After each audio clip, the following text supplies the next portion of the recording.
Okay, I've got a question. What do a sidewalk Santa, Channel 8 News, and a falling gigantic candy cane have in common? Well, somehow, believe it or not, they are all key plot points in 2015's Hallmark movie Family for Christmas. And we've got a lot to talk about, Josh. We do, Jennifer, and we will unwrap it all for you on this episode of Do You Watch What I Watch?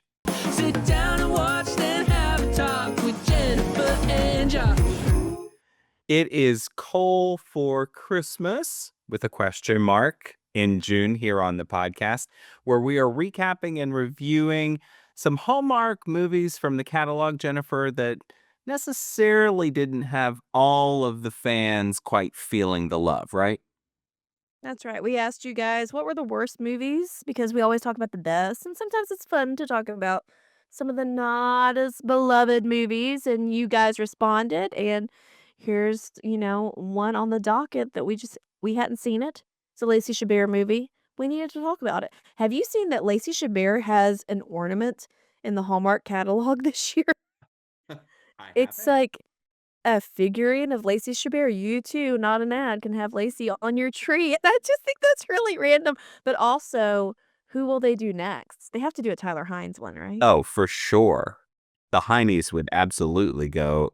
God. Make your Mount Rushmore real quick. Your top four. I would go Lacey, Tyler, Jonathan Bennett. Kimberly Sustad.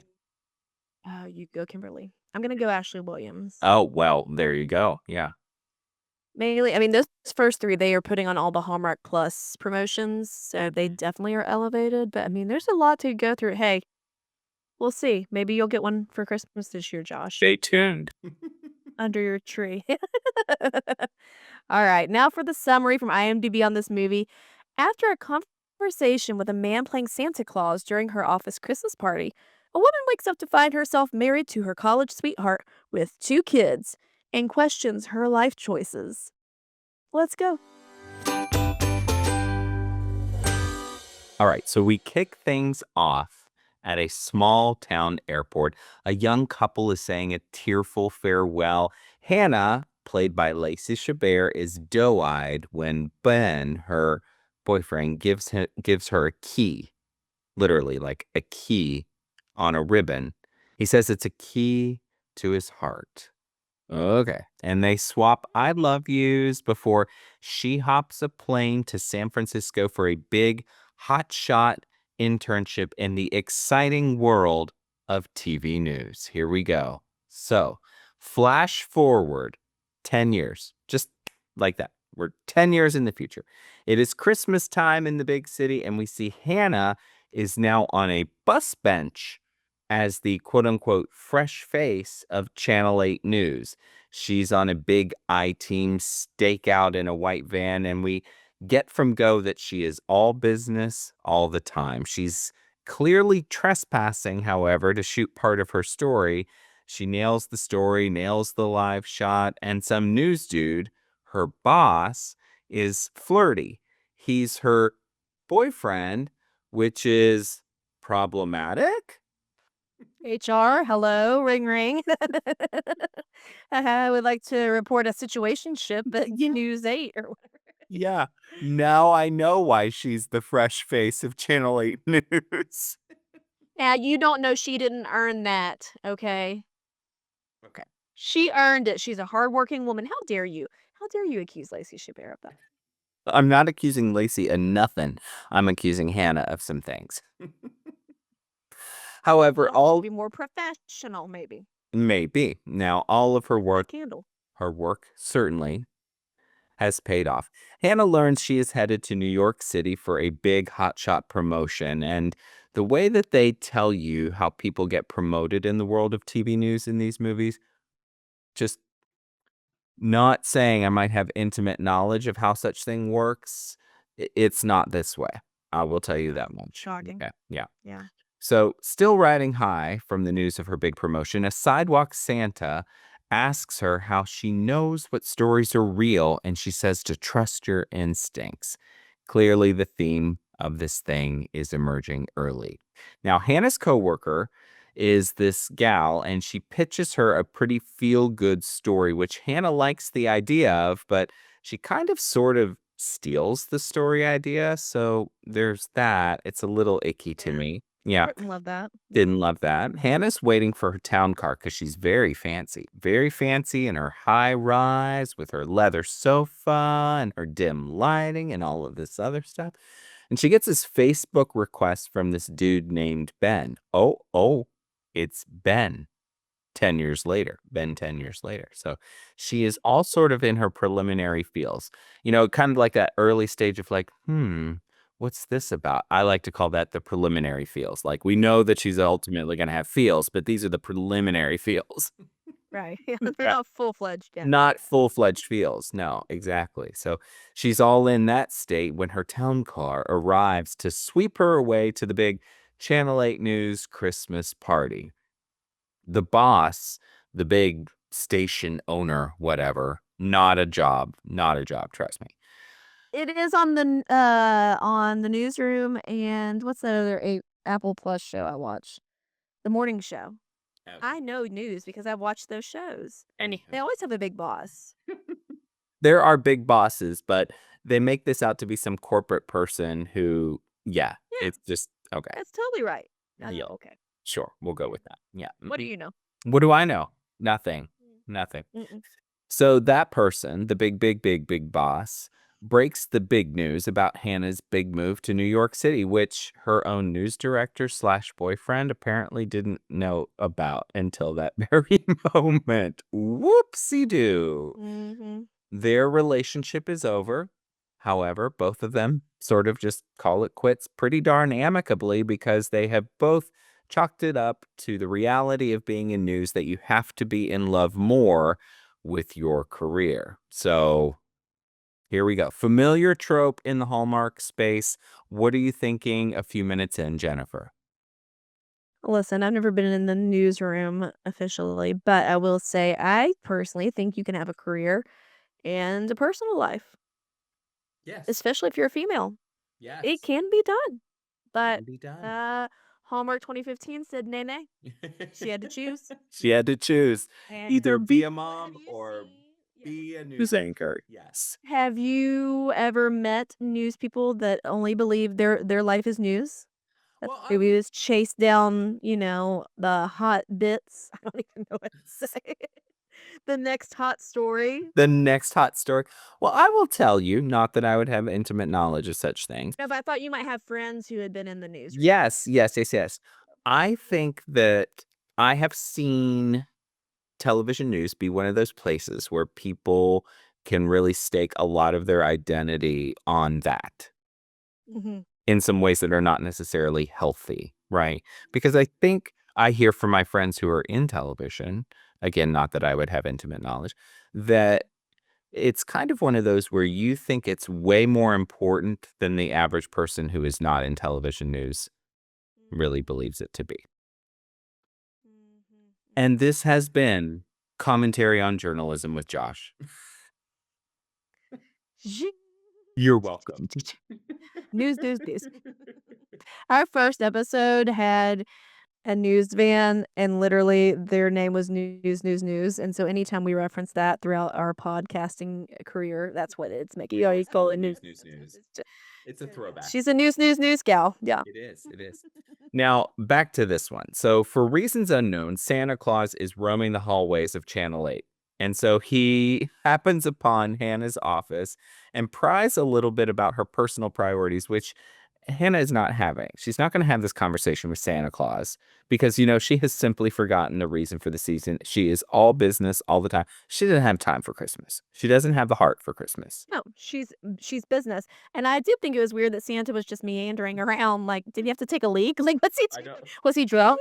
I'm not sure. Like, I wasn't comfy with it, and I didn't like it. Yeah, it was very kind of creepy. Like, you're just sitting there doing work, and all of a sudden Santa Claus just pokes his head around the corner. Anyway. Yeah, no, don't need it. Feeling slightly convicted, I suppose, Hannah digs out the key that Ben gave her years ago.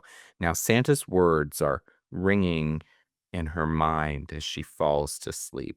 And we hear a quick little chime, and clearly magic has happened. Something has changed. Time travel, time warp, alternate universe situation unfolds. And Hannah wakes up, and all of a sudden there are two loud girls there and a dog, big dog named Toby. And she is a suburban mom and she lives in the suburbs. She's got a husband named Ben. It's Sunday morning and it's pancakes. And so get your booty downstairs and start having some pancakes. So she slips on, as any woman in this situation would, she slips on the quickest, the closest pair of Uggs that she can find, grabs her coat, and begrudgingly hops into the family minivan to make a mad dash escape. She was out. These kids are like, pancakes, pancakes. Listen, if that was my own children that I knew doing that, I'd be like, whoa, slow your roll. Mommy's not good till 8, okay, on the weekends. But yeah, she chucked the deuces real quick. Yeah. She's out of there. I don't say I blame her. I did like that they really leaned into that minivan lifestyle. They even had like a little decal on the back of the minivan that had the mom and the dad and the two kids and the dog, which I thought was a nice These little stick figures. Yeah, that was like wink and a nod. epitome of suburbia 10 years ago for sure. You don't see them as much anymore, but yeah, that was like everything you need to know. Yeah. So Hannah is quite clearly freaking out. She drives over to her apartment and she drives over to Channel 8, but it's not her apartment anymore. And her assistant, that gal we saw a little bit earlier at Channel 8, she's now the fresh face of Channel 8 News. So what in the world is going on? So Hannah finds the same sidewalk Santa we saw earlier on who tells her that he has no idea what's going on. He instead offers some guidance around the value of wondering, what if? Just ask yourself, what if? Think about what if when it comes to wondering about the choices in life. Like, this is the most introspective Santa Claus you have ever seen in movies. Yeah.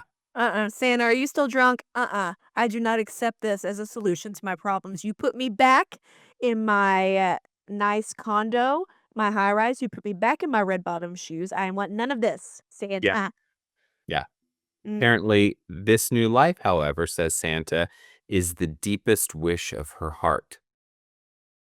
Okay. Get out of my heart, Santa. You don't know. You don't know I me. just met you. Anywho, Hannah drives home, and in this frazzled state, she happens upon a really perky neighbor named Tammy. And Tammy Tammy. is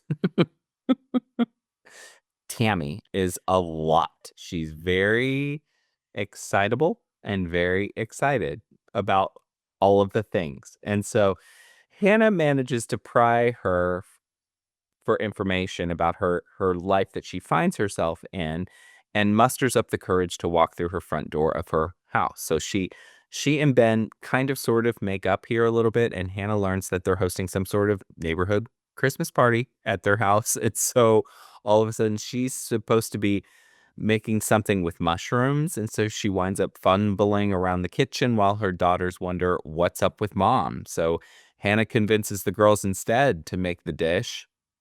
She's just like, you do it. Anywho, somehow the party gets set up. Did Hannah do that? Did somebody else? I don't know. But the Unclear. party looked like quite the rager, and she doesn't know anyone at the party, but that's not a problem, apparently. Nobody's thinking much of that she's totally just acting weird with all these people that she's supposed to know.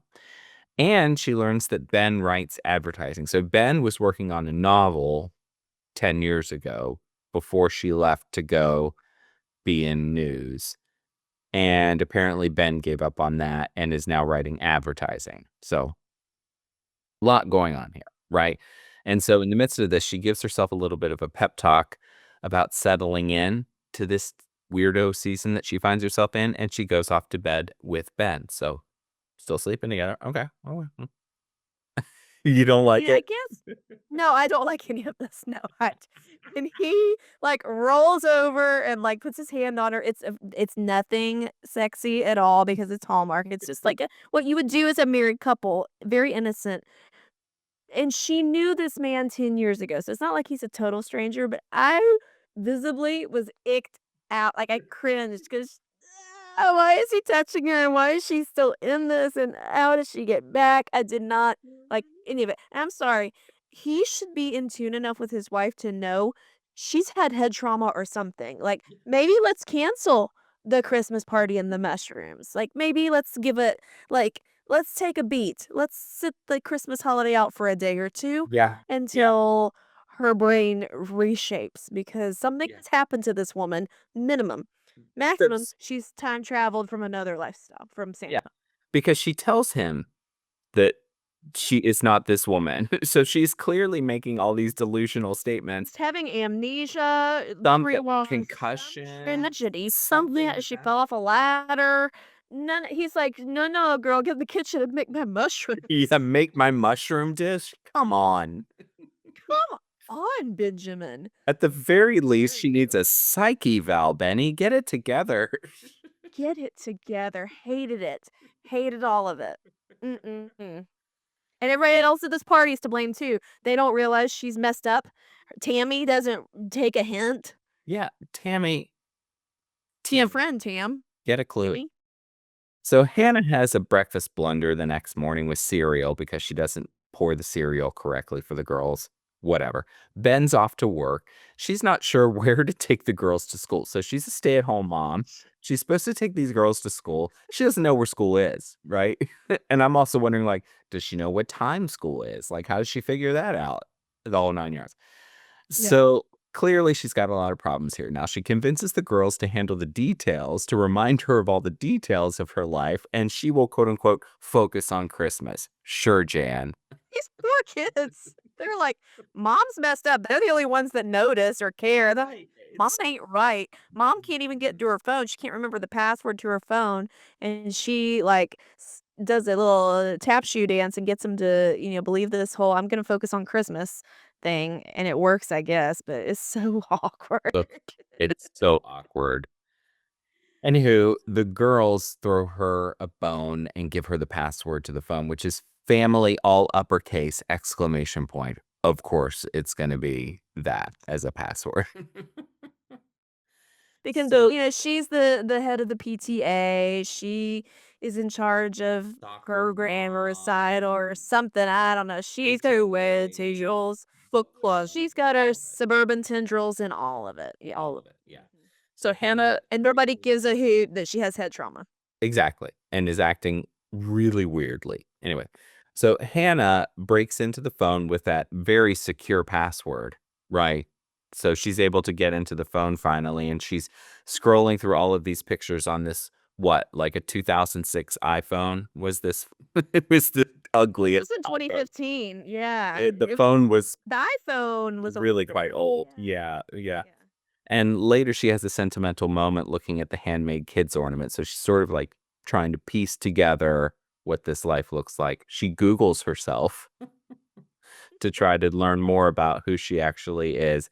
And she learns that she never got on the plane for her internship all those years ago. So she made a choice 10 years ago that led to this life that she's in now. Now, while doing all of this very important research to understand this life that she now finds herself in, she realizes she's late for school pickup. So she is not going to be able to deliver a daughter to ballet on time, and she did not bake cookies. Instead, she went and bought some at the store. So she is failing and flailing. Your thoughts? My husband and I were room parents this year, not head of the PTA by any means, but we were room parents. We try to be more involved. Can't say I would ever do it again because you get an awful lot of questions about every event, and there's a lot of events that happen. And especially you get questions on things that you've already communicated in writing, in the text thread above. So probably wouldn't do it again. It's a stressful job.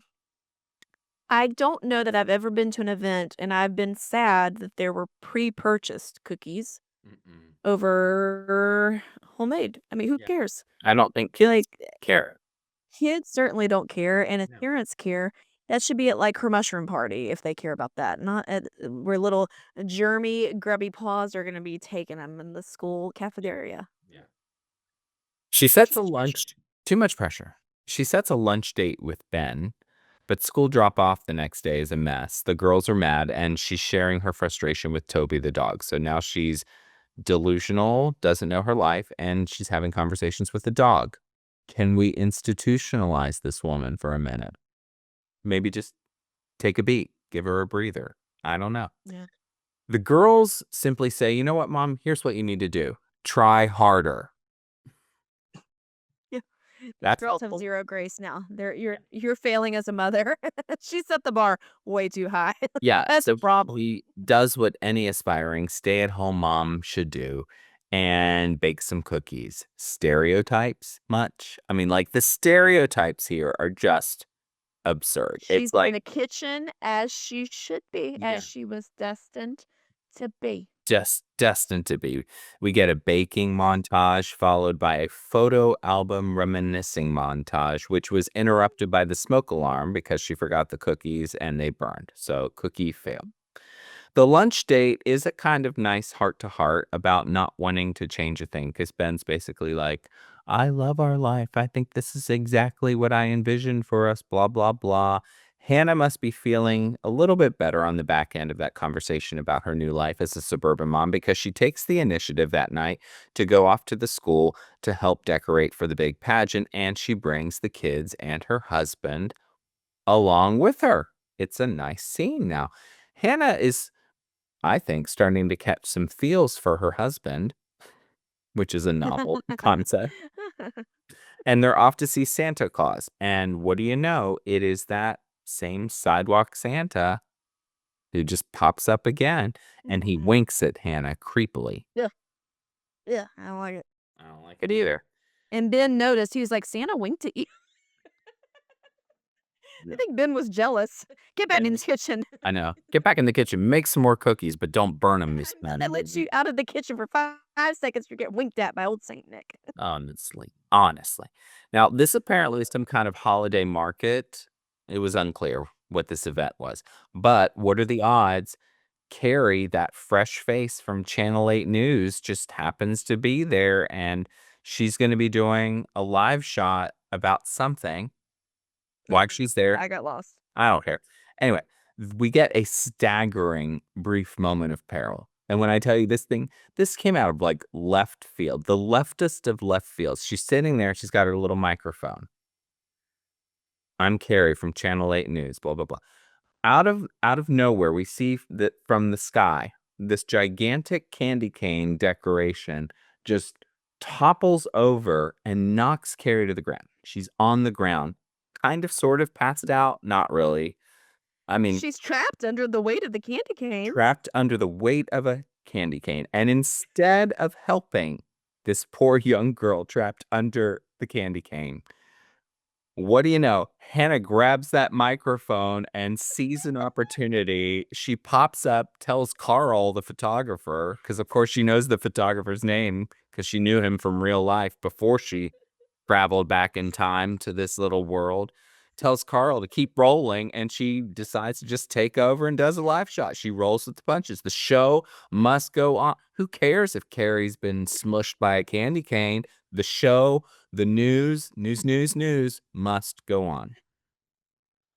What are we doing? And no one else helps this girl on the ground. I think she's still laying there, like a whole room of people. And they left Care Bear on the floor, crushed by the mint of the candy cane. Yes. She And of course, instead of helping poor Carrie, everybody just gets out their cell phone and they record Hannah knocking it out of the park as this stunt news reporter. Would anybody do that? Who would care? Like, this Gosh. the next day, this is this big deal. It's this viral moment. The whole family gathers around to laugh at Carrie getting crushed by the candy cane and to watch the YouTube video of this whole thing play out. I get watching Carrie, honestly, I'd probably watch that part, but Yeah. would most people care that this civilian just jumped in to take over the news? Would that be a thing in our day? That would never happen, number one, because if something's going to happen on TV to a reporter, they're going to cut back to the studio immediately, right? They're not going to stay there and just see the aftermath of a reporter smushed under a gigantic candy cane. Not a thing. Not that I would have intimate knowledge. No. They'd go back to the anchor desk, but Yes. yeah, who cares that this girl just, like, took her moment for her 5 seconds of fame? Come on, Lacey Chabert. Anyway, Hannah was apparently such a hit on the YouTube, as you heard from Jennifer, that Channel 8 quite literally comes calling. And Hannah goes off to the big city for a fancy lunch with the guy who used to be her boss and her boyfriend? Question mark. And with her newfound knowledge about suburbia, wait for it, guys, she pitches a quote unquote, you gotta see this segment that sounds a lot like good news. Let's just tell people good news. Good news about people and make people feel good about things and their life and all Like that. what John Krasinski did during the beginning of COVID. Or, yeah, we were. I did watch that. I was like, oh, we need some good news. Yeah. That's after about 2 episodes, you're like, I'm good. Like, Yeah. yeah. Basically what she pitched, and she also pitches the idea of being a special correspondent, and she gets a job offer on the spot. So, whoa, could this be a Venn diagram of her former life and her new life kind of meshing together? So that's, presumably where she is in terms of her headspace. By the way, I thought she looked really good in this little black leather dress that she had on. Yeah. She looked hot. Very big. Satire. Yeah, she looked real good. Meanwhile, Ben is not excited about the prospect of this, and this leads to a big spat between the two of them. This was like a fight about, we don't want to move to the city, and we never wanted to have our family, and I wanted to do all of this here, and da da da da da da da. Anyway, Hannah spends some time looking at a photo album with the girls for reasons unknown, puts them to bed, presumably, and then she walks out of the girls' bedroom to see Ben, because Ben has a heart of gold here. He's apparently settled down about moving to San Francisco for her big job with News, News, News. And he says that they can move if she, quote unquote, needs to take the job to feel like she's doing what she needs to do. But he'd really rather her be back in the kitchen. Yeah. Because if she's either commuting an hour plus each way every day and she only sees him on the weekends and nights, that's not enough. Then kick rocks, okay? As a working mother with a long commute, I still see my children plenty. Thank you. I'm still an active mother. Thanks very much. Janine. Thank you. Okay. I don't saute mushrooms, but we still are living right. All right. Mushrooms are gross anyways. You're a weirdo if your fine delicacy are preferred mushrooms. Yeah. Grant, the news director slash boyfriend in her previous life, calls and says she's got the job if she can meet with the big company boss, but they are going to do this dinner and she's going to have to go to this dinner, but it's the same night as the big pageant that she's been planning. So what is she going to do? Hannah has a big change of heart and she doesn't dare miss the pageant. So I'm really glad that they didn't do this thing where we saw them at the meeting and she had to have this moment where she's like, I can't do this. And she storms away from the table and goes back to, they didn't do that, which I was really glad to see. But anyway, And didn't she wear her leather dress again to the she did. pageant? She rewore it. Like, okay, Lacey, yeah. If it works for you to look good, you do it. Exactly. So she goes to sleep that night. She's made her choice. This is the life she wants. She wants the husband, the kids. She goes to sleep and she wakes up. Oh, magic has happened again. And she's back in her previous life. So she's kind of panicky. And they shoot this scene very off the shoulder. So we feel very frantic as she's running to the bathroom and she's going, oh, no. Oh, no. Oh, no. She's very, very frantic about everything. And so she realizes that the life that she wants is in her past. So she goes to her suburban home, except it's not her home anymore. She runs into Tammy. She goes to the school. It's all so sad for her. So Grant calls with some big follow-up on the charity scam that we heard about at the very beginning of this thing, her big investigative piece that she was working on. And so she goes out to the scene of that. She hears Santa's bell for some reason around the corner of this warehouse, and she's off to go chat with Santa, and she tells him that she wishes to go back to the other life. He says, sorry, babe, can't change the past. Yeah, but you can change the future. And so this is Hannah's point of decision. She presumably gives up her job. She decides to accept Ben's friend request, and they meet up for coffee and presumably maybe happily ever after. I don't know. The end. It's time for gold or coal. Okay, it is time for our Gold or Coal segment. If you're new here, Josh and I each bring 3 gifts to the podcast. If there's more gold, it's a forward-focused. If it's more coal, it's stuck in the past. And if it's a tie, it's just a Merry Christmas. And remember, Josh, we are watching these movies to figure out if they are really worthy of being coal for Christmas, ? Coming to you first. Go. So I will give gold for Lacey Chabert. I do think she's good in this role. I do think that she was obviously early in her career with Hallmark, but there's just a believability about the way she approaches a role for me that I think she's very girl next door, very warm, and I liked her in this sort of big city versus suburban kind of navigating it all kind of role.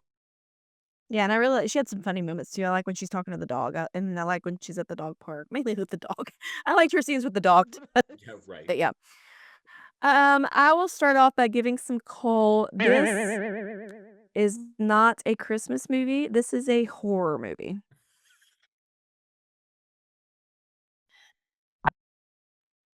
This movie chilled me to my bones. Not in a good way. Terrifying. It is terrifying. I want nothing to do with this movie ever again. I will have nightmares of this movie. Those children were obnoxious, and Ben stinks. Okay, I don't want. I don't. 2005 Ben seemed like a charmer. What would we have been? 2015 Ben? No, thank you. Mm-mm. No, thank Yeah. you. Yeah. I am also similarly going to give some coal. I really think that, and maybe this is just because this movie was made 10 years ago, but I think to really limit womanhood down to these two polar opposites is really unfair to women. I just put out. That was gonna be my next thing, but go.